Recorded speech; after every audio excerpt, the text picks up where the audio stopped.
الحمد لله نحمده ونستعينه ونستغفره ونؤمن به ونتوكل عليه ونعوذ بالله من شرور أنفسنا ومن سيئات أعمالنا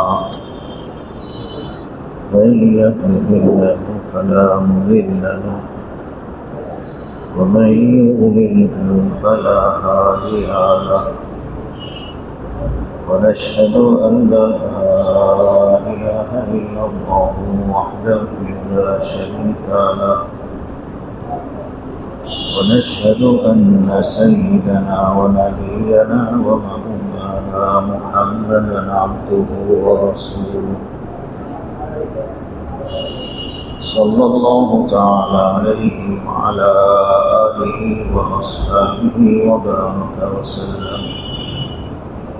أما بعد فأعوذ بالله من الشيطان الرجيم. بسم الله الرحمن الرحيم.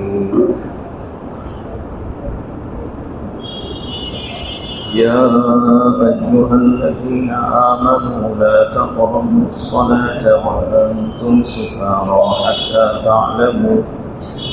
حتى تعلموا ما تقولون ولا جنبا إلا عابري سبيل حتى تغتسلوا وإن كنتم مرضى أو على سفر أو جاء أحد منكم من الغائط أو لامستم النساء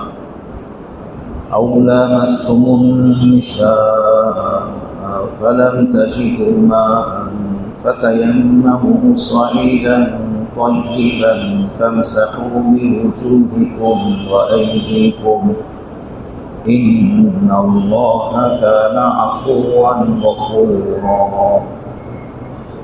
صدق الله مولانا. اللهم صل على محمد وعلى آل محمد كما صليت على إبراهيم وعلى آل إبراهيم إنك حميد مجيد. اللهم بارك على محمد وعلى آل محمد كما باركت على إبراهيم وعلى آل إبراهيم إنك حميد مجيد. أستغفر الله الذي لا إله إلا هو الحي القيوم وأتوب إليه لا حول ولا قوة إلا بالله العلي العظيم. سبحان الله وبحمده سبحان الله العظيم. سبحان الله وبحمده عدد خلقه ورضاء نفسه وزنة عرشه ومداد كلماته. يا أيها الذين آمنوا হে ইমানদার বান্দাগণ লা তাকরাবুস সালাতা ওয়া আনতুম সুকারা তোমরা নেশাগ্রস্ত থাকাকালীন নামাজের ধারে কাছেও যেও হাত্তা তা'লামু মা তাকুলুন যে পর্যন্ত না কি বলছো তা বুঝতে পারো। গত সপ্তাহে এই আয়াতের উপরেই আলোচনা ছিল।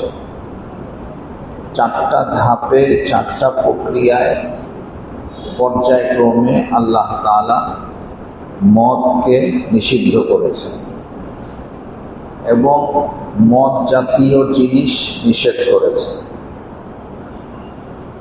এখানে আরো 2-3টা কথা। এক হলো মাতাল কাকে বলে। ইমামে আজম আবু হানিফা রহমতুল্লাহ আলাইহি বলেন, যখন কোনো ব্যক্তি এই পরিমাণ নেশাগ্রস্ত হয় যে সে আকাশ জমিনের মধ্যে তফাৎ করতে পারে না, সে আসমানের জমিন কয়, জমিনের আসমান, বউ আর বোনের মধ্যে তফাৎ করতে পারে না, হয়তো বিবি সাহেবরে বোন ডাকতেছে আর বোনকে বিবি সাহেব হিসেবে ডাকতেছে। এই ধরনের যদি ব্রেন আউট হয়ে যায়, এই পরিমাণ নেশাগ্রস্ত হয়, তখন তাকে শরীয়তের পরিভাষায় মাতাল বলে। অর্থাৎ এই যে আয়াতে কারিমার মধ্যে বলা হয়েছে যে তোমরা নেশা অবস্থায় নামাজের ধারে কাছেও যেও না, যে পর্যন্ত না তোমরা বলতে পারো, বুঝতে পারো তোমরা কি বলছো। এখান থেকে ইমামে আজম রহমতুল্লাহ আলাইহি এই কথাটা প্রমাণ করছেন যে মাতাল তখনই বলা হবে যে এমনি এই পরিমাণ মিটার অতিক্রম করলে তাকে শরীয়তের পরিভাষায় মাতাল বলা হয়।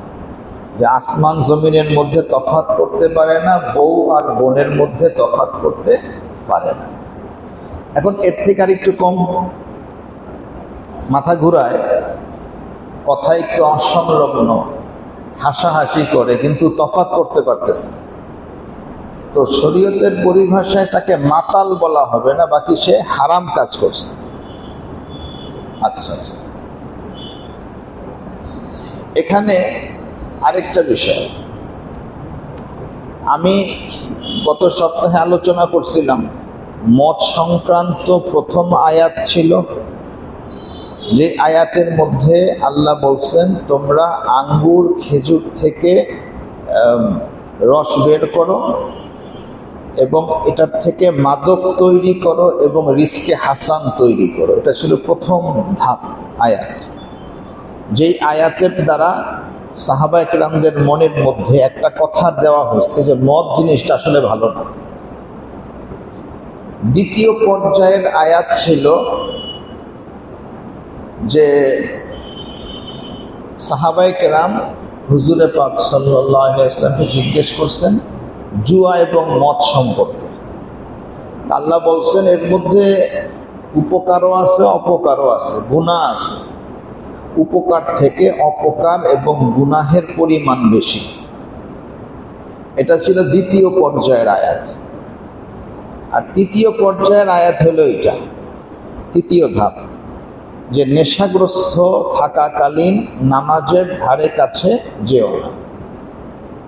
আর সর্বশেষ আয়াত হলো নিশ্চয়ই মদ, জুয়া, পূজার বেদী, ভাগ্য নির্ণয় করার তীর, এগুলো সব নাপাক এবং শয়তানের কাজ, এগুলোকে পরিহার করো। এটা ছিল সর্বশেষ আয়াত। এখন এই যে আয়াতটা যেটা আজকে আমরা পড়লাম যে নেশাগ্রস্ত অবস্থায় নামাজের ধারে কাছে যেও না, এই আয়াতটা মানসুখ কিনা, এটাকে বিলুপ্ত করা হয়েছিল। যারা তাফসীরে বসেন আগের থেকে তো জানেন কোরআনের কিছু আয়াত আছে কি মানসুখ, যেগুলো আমরা তেলাওয়াত করি, সওয়াব হয়, কিন্তু হুকুমের উপরে আমল হবে না। তো এখন এই যে আয়াতটা এটা মানসুখ কিনা, এ বিষয়ে মুফাসসিরিনে কিরামগণ বলেন যে কোনো প্রক্রিয়ায় ধাপে ধাপে যখন কোনো কিছুকে নিষেধ করা হয় তখন ওই আয়াতগুলো মানসুখ হয় না, হুকুমটা এক পর্যায় পর্যন্ত বলবৎ থাকে। কিরকম এক পর্যায় পর্যন্ত বলবৎ থাকে? কথার কথা, কোনো ব্যক্তি মদ খাইয়া ফেলেছে, মাতাল হয়ে গেছে, এখন নামাজের সময় হলে তো নামাজ আবার ফরজ, বোঝেন নাই কথাটা? যে মদ খায়া ফেলাইছে, হারাম কাজ করছে, কিন্তু এই জন্য কি তার নামাজ মাফ হয়ে গেছে? নামাজ তো মাফ হয়, নামাজ তো তার উপরে ফরজ। তাহলে এই ব্যক্তিটা কোন সময় নামাজ পড়বে?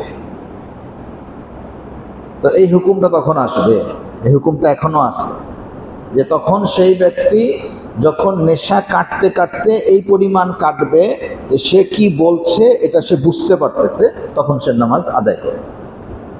এর আগ পর্যন্ত কি করবে না? নামাজ আদায় করবে না। কথাটা বুঝে আসছে কিনা? একটু কঠিন কঠিন লাগছে, কিন্তু এরপরেও এই আয়াতের হুকুম এখনো আছে এবং একটা মাসআলাও আপনাদের সামনে ক্লিয়ার হইল যে একজনে বাংলা খাইছে অথবা হুইস্কি খাইছে, অথবা আমাদের এই গণভবনে নাকি ভদকার বোতল পাওয়া গেছে, রাশিয়ান মদ।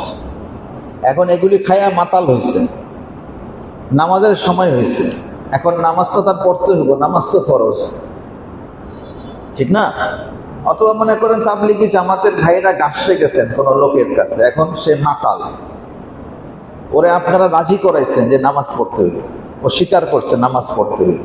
এখন মাতলামির কোন স্তরে গেলে তার নামাজ পড়া নিষেধ, কোন স্তরে আসলে তাকে নামাজ পড়তে হবে, তখন এই আয়াত সামনে আসবে। সে এতটাই মাতাল, আসমান জমিন কোনটা বোঝে না, বউ আর বিবি বোন কোনটা এটা বোঝে না, এখন নামাজ পড়া যাবে না, অপেক্ষা করো। অপেক্ষা করাইলেন, চিনি ছাড়া কফি খাওয়াইয়া দিলেন, একদম ব্ল্যাক কফি, নেশা কাইটা গেল, এখন সে বুঝতেছে, ধাতস্থ হয়েছে, বাস এখন তাকে নামাজ আদায় করতে হবে। এখন একটা কথা যে বলা হয় যে এক ফোঁটা মদ খাইলে 40 দিনের নামাজ কবুল হয় না, ও নামাজ পড়বো কি জন্য? এটা ভুল কথা। একটা হলো শরীয়তের হুকুম দুনিয়াতে পালন করা, আরেকটা হলো আল্লাহর কাছে কবুল হওয়া, দুটা তো দুই জিনিস। আল্লাহর কাছে আমল কবুল হলো কি হলো না, এটাকে আপনি আমি বলতে পারি। আরেকটা হলো দুনিয়াতে শরীয়তে যে বিধানগুলো আমার উপরে আরোপিত, ওইটা তো আমাকে কি করতে হবে? আদায় করতে হবে। এখন আমরা যদি বলি ধুরো আল্লাহ নামাজ কবুল করবো কি করব না, কোনো গ্যারান্টি নাই, নামাজ বাদ দাও, এটা বলে কি নামাজ বাদ দেওয়া যাবে? আমাকে নামাজ আদায় করতে হবে।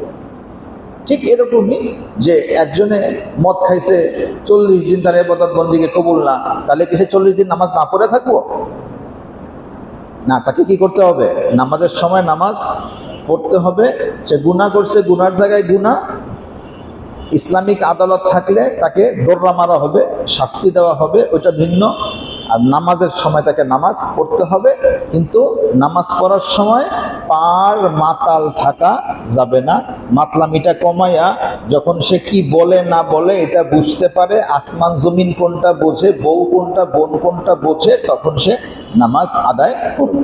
তাহলে বোঝা গেল আয়াতের হুকুম এখনো বলবৎ আছে। আচ্ছা, ওয়ালা জুনুবান, আয়াতের এই পর্যন্ত গত সপ্তাহের আলোচনা আছে। ওয়ালা জুনুবান, এবং নাপাক অবস্থায়, গোসল ফরজ অবস্থায় মসজিদের ধারে কাছে এসো না। এক হলো গোসল সুন্নত, জুমার দিনে গোসল সুন্নত, মুআক্কাদা। আর শীতকালে তাহলে গোসল করবেন না? না, গোসল করতে হবে, গোসল সুন্নতে মুআক্কাদা। ইমাম আহমদ বিন হাম্বল বলছেন যে না, শুক্রবারে গোসল করা ওয়াজিব। এজন্য হাম্বলি মাযহাবে শুক্রবারে গোসল করা ওয়াজিব, আর হানাফি মাযহাবে না, ওয়াজিব না, বরং এটা মুস্তাহাব অথবা সুন্নতের পর্যায়ের একটা আমল। তো ফরজ গোসল হইল, কেউ ঘুমায় পড়ছে, ঘুমের মধ্যে তার স্বপ্ন দোষ হয়েছে, নাইট প্রেশার। কেউ স্ত্রী গমন করলো এবং উত্তেজন, স্ত্রী গমন করছে, গোসল ফরজ।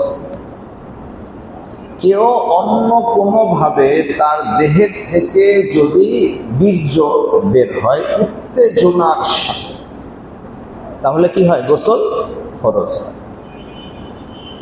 একটা জিনিস আছে, এটা বীর্য বের হওয়ার আগে বের হয়, অনেক সময় যৌবনকালে এমনি বের হয়, এটাকে মাজি বলে। এটা পাতলা হয় এবং এটা বের হওয়ার দ্বারা উত্তেজনা প্রশমিত হয় না, এটাকে মাজি বলে। মাজির দ্বারা ওযু ভাঙে, গোসল ফরজ হয় না। গোসল ফরজ হবে যদি উত্তেজনার সাথে বীর্য শরীর থেকে বের হয়, যে কোনোভাবে বের হোক, তার উপরে গোসল কি হবে? ফরজ হবে। তো গোসল যখন ফরজ হয়, অনুরূপভাবে মহিলাদের যখন মাসিক বন্ধ হয়, 7 দিনের দিন বন্ধ হইল, 10 দিনের দিন বন্ধ হইল, তখন তাকে গোসল করে পাক হইতে হবে, তারপরে সে নামাজ পড়বে। পাক হওয়ার আগে সে নামাজ পড়তে পারবে না। এই মাসআলাগুলো ক্লিয়ার থাকা উচিত, পরিষ্কার থাকা উচিত। এজন্য আমি একটু খুলে বলতেছি।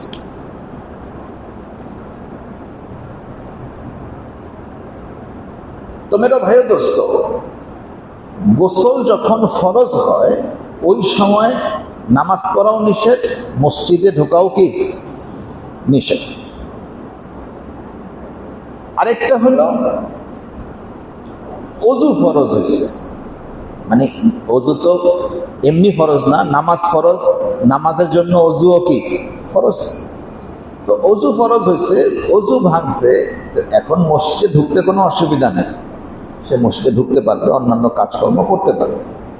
আচ্ছা আচ্ছা, তো আল্লাহ বলেন যে নামাজের ধারে কাছে যাইও না যখন তোমরা মাতাল থাকো এবং যখন তোমরা নাপাক থাকো। এটাকে বলে হাদাসে আকবার, মানে তোমার উপরে গোসল ফরজ হয়েছে, ওই অবস্থায় নামাজ পড়া যাবে না। হ্যাঁ, এই অবস্থায় কোরআন তেলাওয়াত করা যাবে না। না, কোরআন তেলাওয়াত করা যাবে না। শোনা যাবে কিনা? হ্যাঁ, শোনা যাবে, শোনা যাবে, কিন্তু কোরআন তেলাওয়াত করা যাবে না। হ্যাঁ, কোরআনের যে সমস্ত আয়াতগুলো আমরা মাসনুন দোয়া হিসাবে ব্যবহার করি, কথার কথা, গাড়িতে উঠবেন, সুবহানাল্লাযী সাখখারানা হাযা মা কুননা লাহু মুকরিনিন ওয়া ইন্না ইলা রাব্বিনা লামুনকালিবুন। এটা কোরআন শরীফের আয়াত। আমরা গাড়িতে উঠতেছেন, যানবাহনে উঠতেছেন, নৌকায় উঠতেছেন, বিসমিল্লাহি মাজরিহা ওয়া মুরসাহা ইন্না রাব্বি লাগাফুরুর রহিম।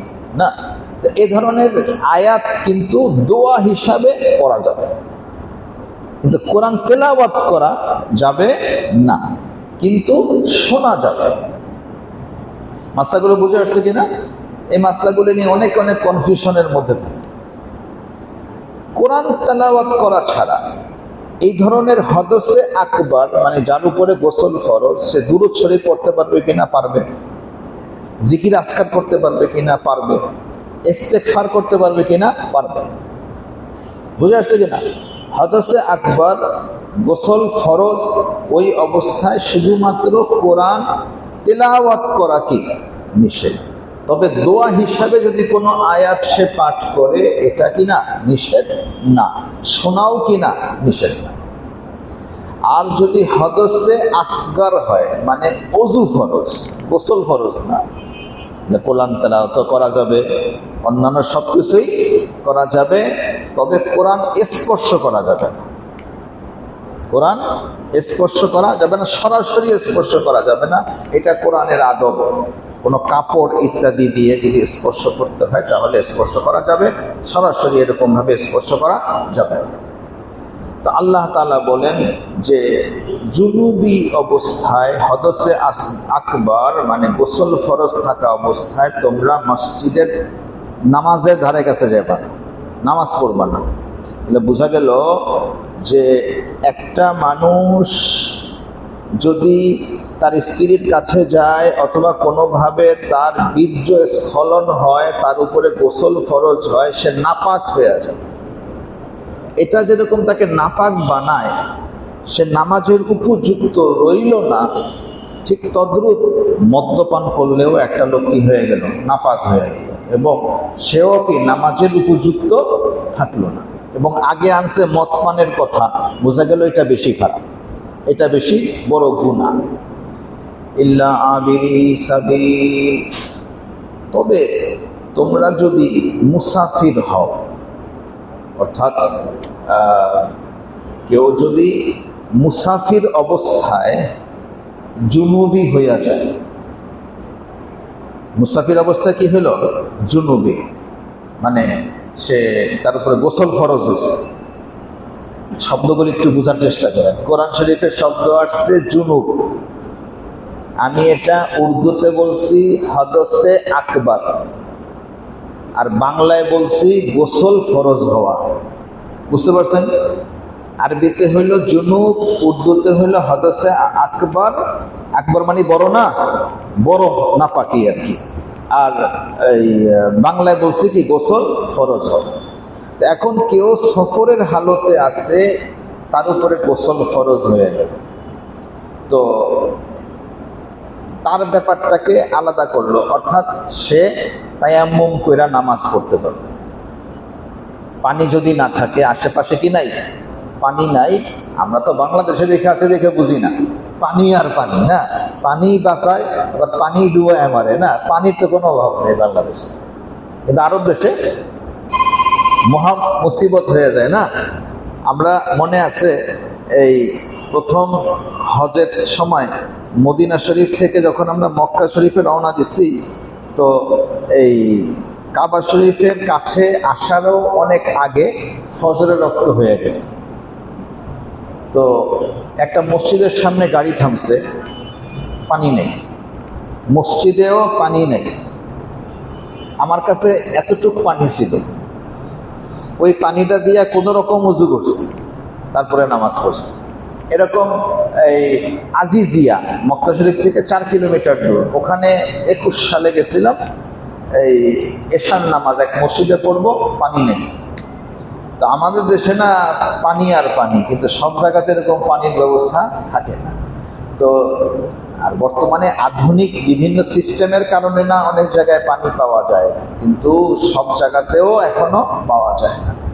তো যদি কেউ সফর অবস্থায় জুনুবি হয়ে যায়, মানে তার বড় নাপাকি হয়, গোসল ফরজ হয় এবং আশেপাশে পানি না থাকে, তাহলে সে তায়াম্মুম করে কি করতে পারবে? নামাজ পড়তে পারবে। আচ্ছা, وَإِن كُنتُم مَّرْضَىٰ أَوْ عَلَىٰ سَفَرٍ أَوْ جَاءَ أَحَدٌ مِّنكُم مِّنَ الْغَائِطِ أَوْ لَامَسْتُمُ النِّسَاءَ فَلَمْ تَجِدُوا مَاءً فَتَيَمَّمُوا صَعِيدًا طَيِّبًا।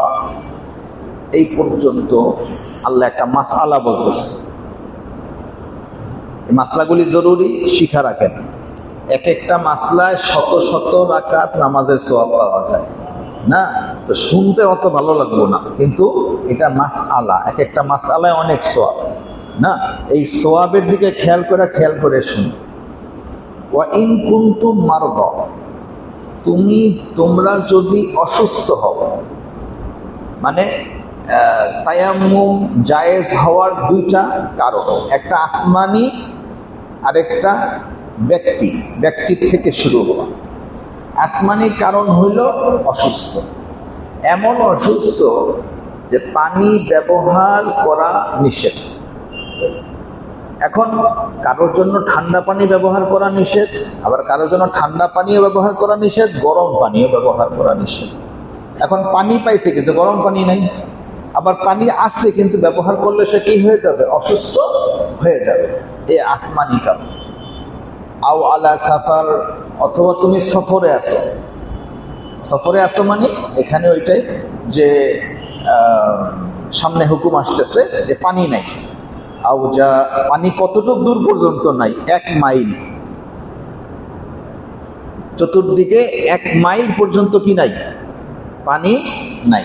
সরেই মাইল, এটা 1760 ফিট না, 60 গজ, 1760 গজ 1 মাইল, এর থেকে আর একটু বড়, 2000 গজের মতো ধরে রাখেন। চতুর্দিকে এরকম 1 মাইল পর্যন্ত এরিয়াতে পানি নাই। আচ্ছা, অথবা মনে করেন পানি আছে কিন্তু টাকা দিয়ে কিনতে হবে, টাকা আপনার কাছে অল্প, এই টাকা খরচ করলে আপনার আবার খাবারের টাকা থাকবে না। অথবা পানি আছে কিন্তু এত অল্প, এটা খরচ করে ফেললে আপনার খাবার পানি থাকবে না। এই মাসলাগুলো এখানে আছে। আও জা আহাদুকুম মিনকুম মিনাল গাইতি, অথবা তোমরা কেউ নিম্ন জমিন থেকে আসলে, নিচু জায়গার থেকে আসলে। কোরআন মানুষকে সভ্যতা শিখায়, ভদ্রতা শিখায়। আগেকার দিনে মানুষ ইস্তেঞ্জা করার জন্য, পেশাব পায়খানা করার জন্য দূরে যেত। আগে তো সব জায়গায় ল্যাট্রিন ছিল না, এখন তো জায়গায় জায়গায় ল্যাট্রিন আছে। যদি আমাদের পার্শ্ববর্তী রাষ্ট্রের শতকরা 70 জন মানুষের ল্যাট্রিন নেই। আমরা যখন হিন্দুস্তানের প্রথম গেছি কি এক অবস্থা, মানে ওই সামনেই বোঝা যায় এমন এক অবস্থা। তো বলতেছিলাম যে নিচু জায়গা থেকে আসছে, মানে এখানে উদ্দেশ্য হইল স্থান বইলা ওই স্থানে যে জিনিসটা ত্যাগ করা হয়েছে ওইটা, মানে সে এস্তেঞ্জা করে আসছে। কথা বুঝে আসছে কি? যেমন এক সময় এই যে আমরা বলি না পায়ে খানা, এটা ফার্সি শব্দ, বাংলা না, এটা ফার্সি শব্দ। পায়ে মানে পিছনে, আর খানা মানে হইল ঘর। পায়ে মানে পিছনে, খানা মানে ঘর। তাহলে পায়খানা মানে কি? পিছনের ঘর। আগেকার দিনে ল্যাট্রিন ঘরের পিছনে থাকতো না। তো এটা বলতে বলতে বলতে বলতে এখন শব্দটা অন্যদিকে চলে গেছে না, এজন্য এখন আমরা ওই শব্দটা ব্যবহার করি না, অন্য শব্দ ব্যবহার করি। বাথরুম ব্যবহার করি, ল্যাট্রিন ব্যবহার করি না। তো এটা আমাদেরকে কোরআন শিখাইতেছে যে কিছু কিছু বস্তু আছে এগুলি খারাপ অথবা এগুলো ঘৃণিত না। তো সেখানে ওই খারাপ বিষয়টাকে সরাসরি উল্লেখ না কইরা ইশারা ইঙ্গিতে তারপরে কি করা, ওইটাকে বুঝানো, এটা আমাদের শরীয়তের একটা শিক্ষা। এখন যারা কথার আগেও শালা কয়, কথার পরেও শালা কয়, আর কথার মাঝখানে আরো বিভিন্ন রকমের গালিগালাজ দেয়, তারা কি এগুলি বুঝবো? জি ভাই, তারা তো এগুলি বুঝবো না। পুরান ঢাকায় এই বংশের মধ্যে একজনে কোরআনে হাফেজ হয়েছে, আর কোনো শিক্ষিত লোকজন নাই। পুরা খানদানের মধ্যে একজনে হয়েছে কোরআনে হাফেজ। এখন সব মুরব্বী তারা পরামর্শ করতেছে যে ওই তো হাফেজ হইয়া গেল, এখন কি করবা? কাজ কাম দেওয়া লাগবো। তো কি কাজ কাম দিব? সবাই একসাথে একটা মসজিদ বানাইছে, বানায়া এখন বলতেছে যে তুই খাদেম, তুই ইমাম, তুই মুয়াজ্জিন, জুমার দিন তুই আমাকে বয়ান করে শোনাবি। এখন হে জুমার দিনে বয়ান করে, তোমরা হলে নামাজ পড়ো না, তোমরা হলে রোজা রাখো না। আল্লাহ কিন্তু কোরআন শরীফে কইছে ফাহুবা ফিন্নার, ওই হালায় দোজখে যাইব। সবাই কয় সুবহানাল্লাহ। যারা কথার আগে শালা, কথার পরে শালা কয়, আর এটার মধ্যে আরো কত রকমের গালিগালাজ ঢুকায়, এরা এটার মাহাত্ম্য কি বুঝবো?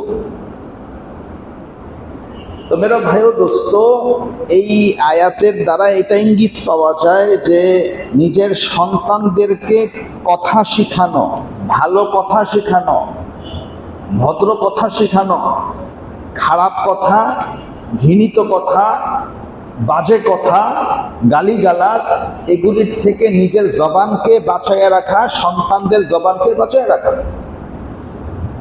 আল্লাহ তাআলা আমাদেরকে বুঝার তৌফিক দান। আও লামাসতুমুন নিসা আও জাআ আহাদুকুম মিনাল গায়ত, যে তোমরা কেউ যদি নিচু স্থান থেকে আসো, মানে ইস্তেনজা করে আসো। আও লামাসতুমুন নিসা, অথবা তোমরা যদি স্ত্রী গমন করো। এখানেও মাসলা আছে, ইখতিলাফি মাসলা। এখন মাসআলার গভীরে যাওয়া যাবে না, এটা আমাদের ছাত্ররা বুঝবে যে একটা শব্দ বাবে মুফালার থেকে বের হইলে এটার কি অর্থ হয়, আর বাবে মুজাররাদ থেকে বের হইলে কি অর্থ হয়। যেমন কথার কথা যে আমি বললাম শারিকা, এটার অর্থ হবে সে শরীক হইল। আর যদি বলি শারকা, মুশারকা, মানে পরস্পরে শরীক হইল। যদি বলি কতালা, তাহলে অর্থ হবে হত্যা করলো। আর যদি বলি কতালা মুকাতালা, তাহলে হবে মারামারি করলো, পরস্পরে মারামারি করলো।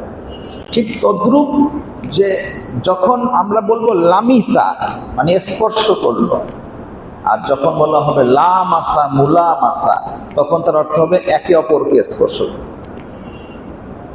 তাহলে এখানে কোরআনের আয়াত আও লামাসতুমুন নিসা, এই শব্দের তরজমা কি?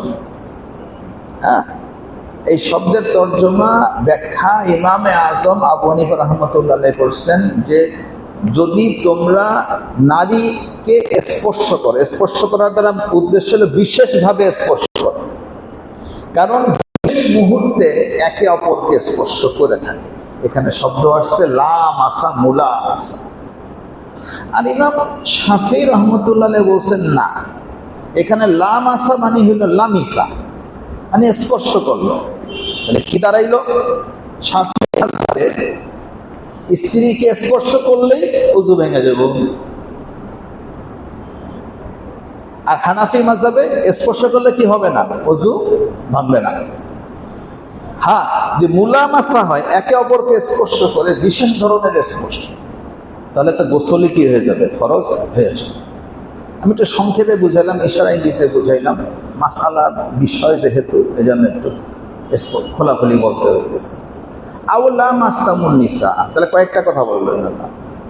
তোমরা যদি অসুস্থ হও, অথবা সফরে থাকো, অথবা তোমরা নিম্ন ভূমির থেকে ফিরে আসো, মানে ইস্তেনজা করে আসো, আউলা মাসতুমুন নিসা, অথবা স্ত্রী গমন করো, ফালাম তাজিদু মা, আর পানি না পাও, ফাতায়াম্মামু, তাহলে ইচ্ছা করো, সঈদান তয়্যিবা, পবিত্র মাটি।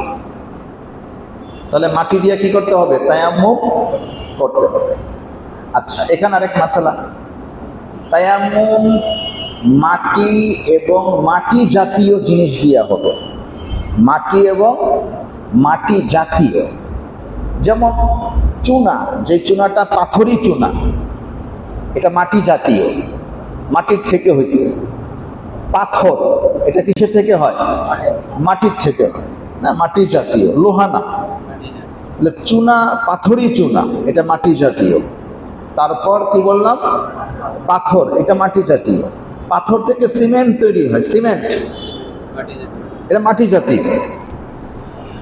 ইট, মাটি পোড়ায়া বানানো হয়েছে। এই ধরনের যে সমস্ত জিনিসগুলো আছে মাটি এবং মাটি জাতীয়, এগুলোর দ্বারা কি হবে? তায়াম্মুম হয়ে যাবে। আপনার টাইলসের মধ্যে ঘষলে কি হবে না? তায়াম্মুম হবে না। আর টাইলস, এটার মধ্যে বিভিন্ন কেমিক্যাল মেশানো আছে, মাটির পরিমাণ কম, বিভিন্ন রকম কেমিক্যালের পরিমাণ বেশি। হ্যাঁ, টাইলসের যদি উল্টা দিক হয় না, যেটার মধ্যে কি আছে? মাটি আছে, তাহলে আবার কি হবে? তায়াম্মুম হবে। আচ্ছা, তো মাটি এবং মাটি জাতীয় বস্তুকে ইচ্ছা করো, মানে এটাকে তুমি তায়াম্মুমের জন্য ধরো, গ্রহণ করো। গ্রহণ করার পরে পদ্ধতি কি? ফামসাহু বিউজুহিকুম ওয়া আইদিকুম, তোমরা তোমাদের মুখমণ্ডলকে মাসেহ করো এবং দুই হাতকে মাসেহ করো। মুখমণ্ডল মানে হইল এই কপালের চুলের গোড়া, এখান থেকে থুতনির নিচ পর্যন্ত, এক কানের লতি থেকে আরেক কানের লতি পর্যন্ত, এটাকে বলা হয় কি? মুখমণ্ডল। আর হাত, হাত বলা হয় এই আঙ্গুল থেকে কনুই পর্যন্ত, এতটুকু হলো কি? হাত। আচ্ছা, তো এই আয়াতের থেকে তায়াম্মুমের মোট 3টা ফরজ বাইর হইল। কয়টা ফরজ? 3টা ফরজ। একটা তায়াম্মুম কখন ফরজ হয় বা কখন জায়েজ হয়, পিছনে গেছে। অসুস্থতা, যে অসুস্থতায় পানি ব্যবহার করা যায় না, অথবা পানি আছে কিন্তু পানি অল্প, ব্যবহার করলে খাওয়ার পানি থাকবে না, অথবা সে সফরে এবং আশেপাশে পানি নাই, অথবা বাড়িতেই আছে কিন্তু আশেপাশে কি নাই, 1 মাইল পর্যন্ত পানি নাই। তারপর ইস্তেঞ্জা করছে, স্ত্রীর সাথে তার গভীর সম্পর্ক হয়েছে, কিন্তু তার কাছে গোসল করার মতো কি নাই? পানি নেই। ওযু করার মতো আছে কিন্তু গোসল করার মতো নাই। তখন আল্লাহ তাআলা তায়াম্মুম করার অনুমতি দিয়েছে। এবং তায়াম্মুম করতে হবে কয়টা ফরজ? 3টা। 1 নম্বর ফরজ হইল, আমাকে এইভাবে নিয়ত করতে হবে যে আমি হদস থেকে, ওই যে পিছনে গেছে না হদস, নাপাকি, আমি যে নাপাকির অবস্থায় আছি এটার থেকে পাক হওয়ার জন্য তায়াম্মুম করছি।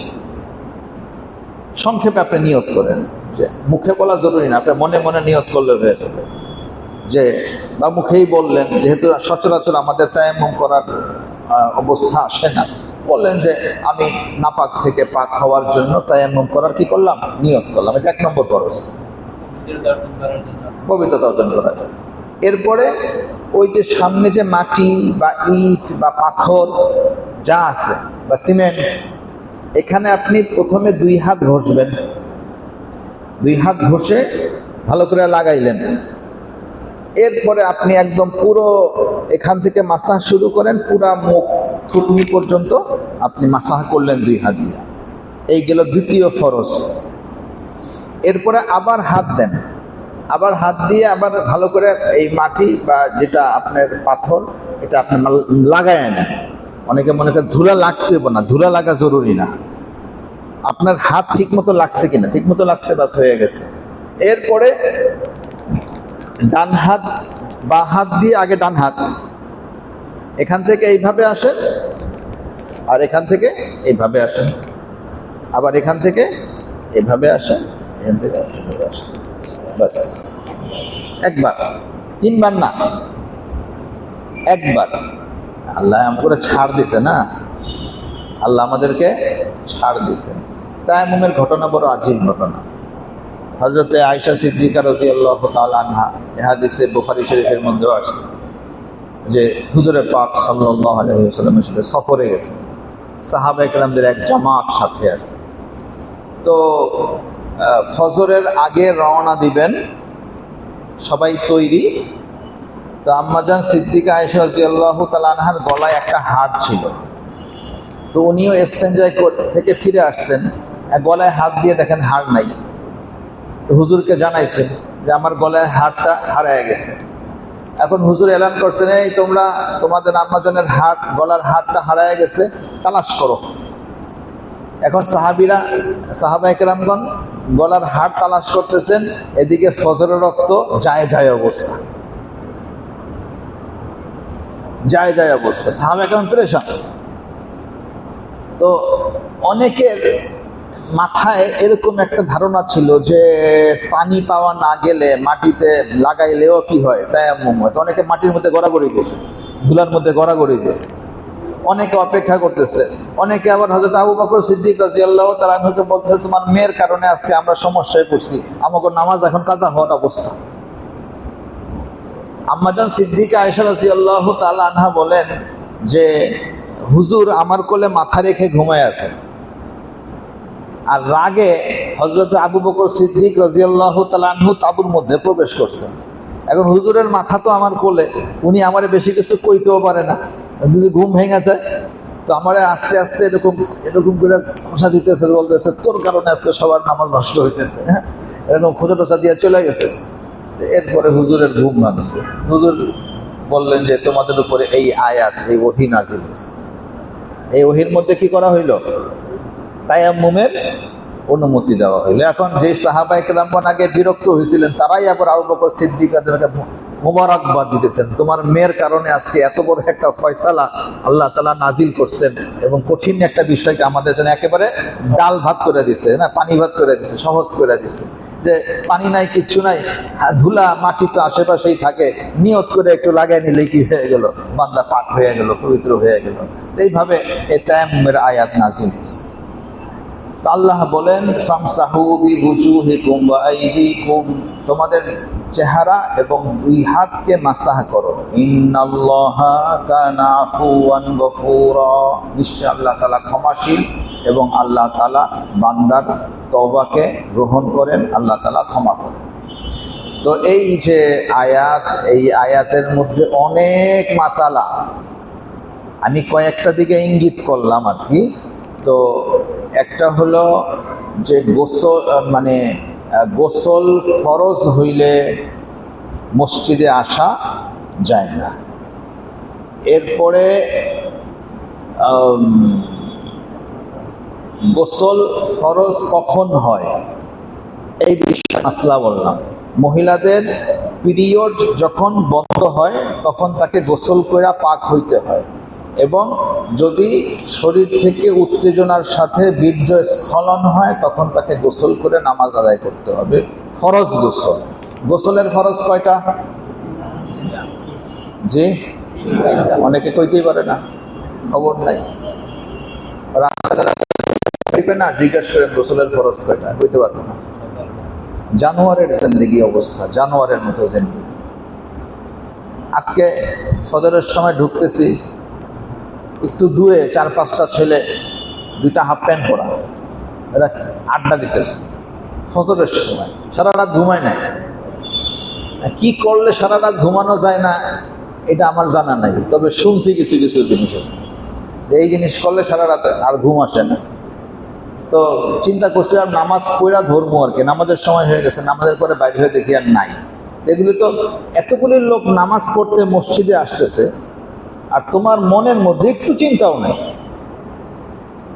যেটা কি জানোয়ারের জিন্দেগি না, এটা মানুষের জিন্দেগি, মুসলমানের জিন্দেগি। একটা কথা মনে পড়ে গেল, একটু বলি। মাওলানা আবুল ফাত্তাহ সাহেব রহমতুল্লাহ আলাইহি কাকরাইলের মুরব্বী ছিলেন, হুজুরের কাছে শুনছি যে কাকরাইল মসজিদে, পাকিস্তান আমলের কথা, কাকরাইল মসজিদে বয়ান চলতেছে, অনেক মানুষ বসা। তো এক পাশে কিছু ইট রাখা আছে, রমনা পার্কের কাছে কিছু ইট রাখা আছে, একটু আগোছালো। তো একজন ইঞ্জিনিয়ার আসছেন, উনি আইসা এক সাথী ভাইরে বললেন, ভাই এই ইটগুলো কে রাখছে, এইভাবে ইটগুলো কে রাখছে? তো সাথী ভাই আজীব জবাব দিয়েছেন যে এতগুলো ইট এখানে রাখা আছে, আপনার মনে প্রশ্ন আসলো যে ইটগুলো এইভাবে কে রাখছে, আর এতগুলি যে মানুষ এখানে বসে যে একটা কাজ করতেছে, আপনার মনে এই প্রশ্নটা আসলো না, এই লোকগুলি কেন এখানে একত্রিত হয়েছে? দেখেন, চিন্তা করলে ইট পাথর নিয়ে তো খুব আমরা খোঁজ খবর নিতেছি, ইরান তুরান নিয়ে খুব খোঁজ খবর নিতেছি, রাশিয়া ইউক্রেন নিয়ে না, ইসরায়েল ইরান নিয়ে খুব খোঁজ খবর নিতেছি। নিজের নামাজের খবর নাই, নিজের রোজার খবর নাই, নিজের তাহারাতের খবর নাই, নিজের গোসলের খবর নেই। তোমরা ভাই দোস্ত, গোসলের ফরজ 3টা।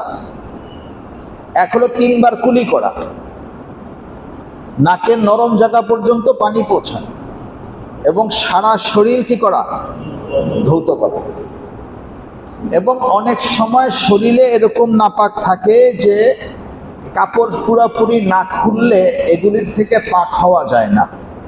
তো যদি এরকম বাথরুম থাকে যে এখানে বাইরের থেকে কেউ দেখার সম্ভাবনা নাই, তাহলে সম্পূর্ণ কাপড় খুলেও গোসল করা কি আছে, জায়েজ আছে।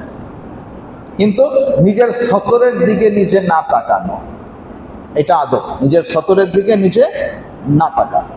যাই হোক, এরপরে মাসআলা গেল যে যদি মানুষ অসুস্থ হয়, সফরে থাকে, অথবা হাদাসে আসকার হয়, পেশাব পায়খানা করে, অথবা স্ত্রী সঙ্গত হয় কিন্তু পানি না পায়, আশেপাশের 1 মাইল পর্যন্ত তার পানি নাই, তাহলে আল্লাহ তাআলা তায়াম্মুম করার অনুমতি দিয়েছেন।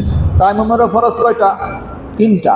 1 নম্বরে নিয়ত করতে হবে, 2 নম্বরে সম্পূর্ণ মুখমণ্ডল মাসাহ করতে হবে, 3 নম্বর হলো 2 হাত কোনই পর্যন্ত মাসাহ করতে হবে। তাহলে তায়াম্মুম হয়ে গেল। এটা দিয়া, এক তায়াম্মুম দিয়া একাধিক ওয়াক্তের নামাজ পড়া যাবে। ওয়াক্ত চলে গেলে তায়াম্মুম ভেঙে যাবে যে এরকম না। হ্যাঁ, ওযু ভাঙার কোনো কারণ পাওয়া গেলে তায়াম্মুম ভাঙবে, যে কারণে ওযু ভাঙে ওরকম কোনো কারণ পাওয়া গেলে তায়াম্মুম ভাঙবে। আর তায়াম্মুম ভাঙবে যদি অসুস্থ ব্যক্তি সুস্থ হয়ে যায়, অথবা সে পানি পেয়ে গেল না, তাহলে তার উপরে তায়াম্মুম কি থাকলো না, তায়াম্মুম ভেঙে গেল। তো এই কয়েকটা মাসআলা আলোচনা হয়েছে। মাসআলা বেশি লম্বা সময় আলোচনা করা যায় না, এটা ভারী জিনিস, তো এটা বোঝার জিনিস, মাথা খাটাইতে হয়। আল্লাহ তাআলা আমাদেরকে বোঝার এবং আমল করার তৌফিক দান করেন। এবং খালি মানে ওয়াজের মজলিসেই মাসআলা শিখবেন এরকম না, আমাদের ওলামায়ে কেরামরা বলছেন ন্যূনতম কিছু মাসআলা আমাদের শেখার দরকার, নিজেরা একটু কষ্ট করে পুরা শেখার দরকার। কারণ মজলিসের মধ্যে তো সব কথা মনেও থাকে না, সব কথা আসেও না, ঠিক না? আবার সব সময় আপনি আলেম পাইয়া যাবেন তাও তো না। তো সহজ কিতাব তালিমুল ইসলাম, কিতাবটা ছোট, লেখছে অনেক বড় এক মানুষ। তালিমুল ইসলাম যে কোনো মাকতাবায় পাইবেন, লাইব্রেরিতে পাইবেন, প্রথম খণ্ড, দ্বিতীয় খণ্ড, তৃতীয় খণ্ড, ছোট্ট ছোট্ট। আপনি যদি অন্য কোনো বইপত্র নাও পড়তে পারেন, অন্তত তালিমুল ইসলামটা পড়লেও আকিদা, জরুরি মাসালা মাসাইল, পাক না পাকের জিনিসগুলো আপনার জানা হয়ে যাবে। এই জন্য নিজেও একটু টুকটাক যারা পড়াশোনা জানি পড়াশোনা করা উচিত। যারা উর্দু জানি তালিমুল ইসলাম উর্দুটা কিনা নি, আর নাহলে বেহেশতে যাওয়ার পড়ি না, অথবা আহকামে জিন্দেগি, এটা একটু মোটা, তারপরে অনেক মাসালা এটার মধ্যে আছে, এটা পড়ি। একটু পড়াশোনা করার দরকার আছে। কিছু লোক পড়াশোনাই বাদ দিচ্ছে, এটা ঠিক না। নির্ভরযোগ্য আলেমদের নির্ভরযোগ্য কিতাব, এগুলি পড়াশোনা করা উচিত। কিতাব সম্পর্কে একটু খোঁজ খবর থাকা উচিত। তো এলেমের মধ্যে কি হইল? বৃদ্ধি আসলো। আল্লাহ তাআলা আমাদের সকলকে মাসআলা অনুযায়ী এবং শরীয়ত অনুযায়ী এবং তাকওয়া তাহারাত হাসিল কইরা আমাদেরকে ইবাদত বন্দেগী করার তৌফিক দান করেন। সুবহানাল্লাহি ওয়া বিহামদিহি, সুবহানাল্লাহ।